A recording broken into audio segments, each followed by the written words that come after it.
The Brooklyn Nets have finally traded Mikal Bridges for an obnoxious amount of picks, and by obnoxious, I mean 5 first-round picks, 4 picks being from the Knicks, the last one being a lottery protected from the Bucks, but obviously coming from the Knicks. There's also an unprotected pick swap involved here and a second rounder going back to the Knicks, which seems very silly, but whatever. Mikal Bridges is finally a New York Knick. And I say finally because this team is already made up of 4 Villanova players. Actually, Ryan Arcidiacono is no longer a New York Knick. He is now a Detroit Piston. I don't know if he's still on their roster technically, but he's not on the Knicks anymore as far as we're concerned. So we've got 4 Villanova boys on that team now. Brunson, Josh Hart, DiVincenzo, and now Mikal Bridges. Mikal Bridges in the 23-24 season averaged just shy of 20 points at 19.6, 4.5 rebounds, 3.6 assists, 1 steal, half a block essentially, 37% from the three-point line, 43% from the field in general, closer to 44. This now ends Mikal Bridges' run as being the first option on a team, and realistically, anyone who watched Brooklyn Nets games this season understood that the reason Mikal Bridges was struggling was because he was being asked to do too much. The reason why he was inefficient from the three-point line as compared to previous years is because he was being asked to do too much. In this situation with the Knicks, he is much more comfortable. I expect him to average 20 points, 4.5 rebounds, and 3.6 assists again, but in a much more efficient fashion. I think that 43.6% from the field crawls up closer to around 50%. I think that three-point percentage crawls up over 40 because I think he's truly that good of a player. He was just being asked to do too much for the Nets. The Nets also made an incredibly complicated trade that just involved picks, which I read through, and essentially all you really need to know is the fact that the Brooklyn Nets get back their 2025 pick, which is a big deal because whenever they traded for Paul Pierce and Kevin Garnett,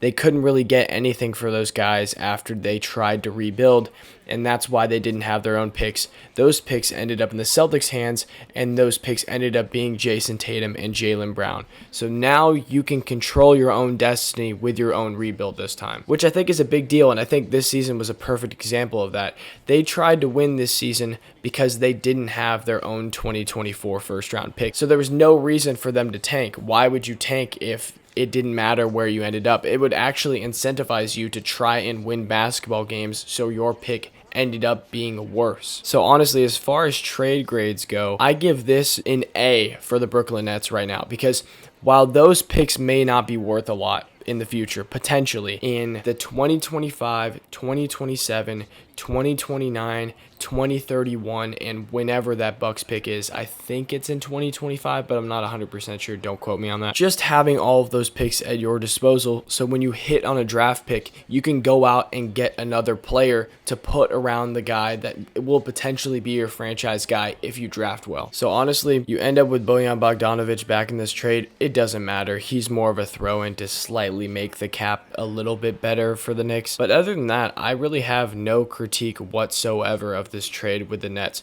A bunch of people, including myself, clowned the Nets for not taking a 4 first-round pick offer from the Grizzlies last year. I honestly thought after this season that Mikal Bridges' value had fallen to the point where people weren't going to offer 4 first-round picks anymore because it was obvious he wasn't a first option. But the Knicks, they're in a perfect situation to buy in, and why not a guy that already gets along with your 3 best players? Not best, but 3 pretty important players. This does make it less likely that the Knicks are going to go out and be able to keep Isaiah Hartenstein in free agency this year. And it also makes it more difficult to make OG Anunoby come back because Mikal Bridges essentially plays the OG Anunoby role, being 3-and-D, just significantly better outside of the defense. Maybe OG is an excellent defender. Mikal Bridges is a great defender, but he's not quite OG. But he makes up for that with playmaking ability and being able to get his own shot up and having a solid mid-range and being a good spot-up three-point shooter. Off the dribble, he can be a little shaky, but he's the type of player where he's somewhere in between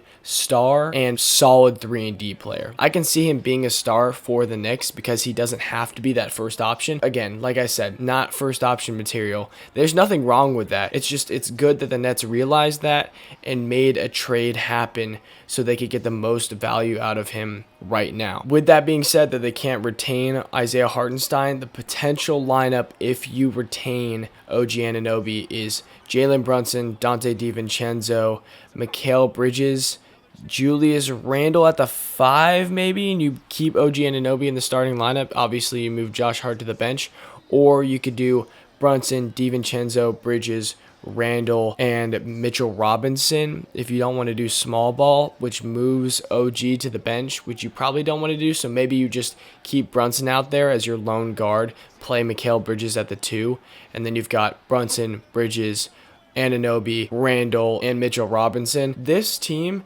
is constructed in an excellent way. Now, you've essentially maximized your assets here. You have to hope Mikal Bridges is as good as he's advertised, which I think he will be. You have to hope that he avoids injury, which he has since high school. He's played in every single game since high school, but Tom Thibodeau loves to run his players into the ground. Mikal Bridges will be playing 40 minutes a game every game for 82 games next season. I can almost guarantee it. So then as far as bench pieces for the Knicks, you keep Miles McBride, you keep Precious Achiuwa, you've got other players like Alex Burks, who's still on contract. You've still got Jericho Sims, but I think this is a great trade for both parties. You could say it's an overpay for Mikal Bridges, and I would absolutely agree, but this is what you had to do. Now, there is reports coming out that if the Knicks might have held out a little bit longer, if Mikal Bridges was going to ask out of Brooklyn, his team was ready to say that all he wanted to do was go to New York. So you might have been able to get him on a discount. Obviously, Leon Rhodes did not know that when he was making this trade. Otherwise, it wouldn't have been 5 first-round picks. So the Nets did a good job of keeping that under wraps. I mean, regardless, I still think it's worth it. We'll see in like 2027 whether this team has won a championship or gone to an NBA Finals, or at least consistently made it to the Eastern Conference Finals, to give the city of New York, which I know Brooklyn is in, but give the city of New York the excitement that Knicks basketball has been lacking for years outside of last season. I don't think there's a more exciting team in the 2000s for the Knicks other than this team right now. I mean, you had Melo, but you could never put the right pieces around him, and he never played enough defense. That's a different conversation for a different time. This roster that the Knicks have now, I truly think is a contending team, and we'll see if that comes to fruition next season, but they have a lot of guys that are incredibly solid, and Jalen Brunson has blossomed into a top 5 MVP voting kind of guy. Like last season, I thought he was absolutely unstoppable. As a Mavericks fan, it sucks, but I could have told you he was going to be a solid player. I thought he had all-star potential. I'm not talking about top 5 MVP voting type potential. Like, that's not what I anticipated. I thought he would be a solid fringe all-star guard when he left the Dallas Mavericks, and I was pissed about it when we lost him. And now I'm even more pissed. But, you know, it worked out for both teams. Mavs were in the finals this year, so I can't be too mad. But Brunson is absolutely thriving in New York, and that I'm not the first person to say that, and I won't be the last. But this team around Brunson now fits him, and it fits the city of New York. And if they can bring OG Anunoby back, that duo of Mikal Bridges and OG Anunoby in the clutch when we're talking about defense is going to be swarming and frustrating and tough to deal with. And if there's a single team out there that can possibly deal with the Boston Celtics next year, this roster, if you finish out this free agency with retaining OG Anunoby, this roster has the potential to do something like that.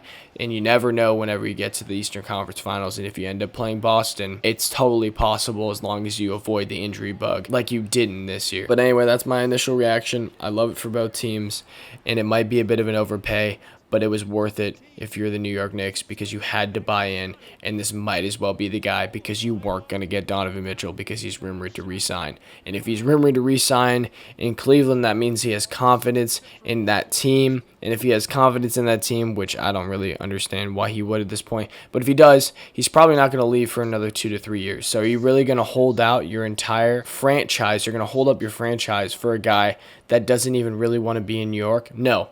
Mikal Bridges wanted to play for the Knicks. He wanted to play with his friends, and this is what we're talking about with chemistry, and we'll see if this ends up working. I'm excited to watch the Knicks next year like I was last season, and I can't tell you, since I've been watching the NBA outside of last season, when I've been excited to watch the Knicks play basketball. And we'll see if Randall's dealt by the end of the offseason. I'll be really interested to see that if they re-sign OG Anunoby, if Randall is out, if he is the odd man out. We shall see. But anyway, y'all take care. Have a good one.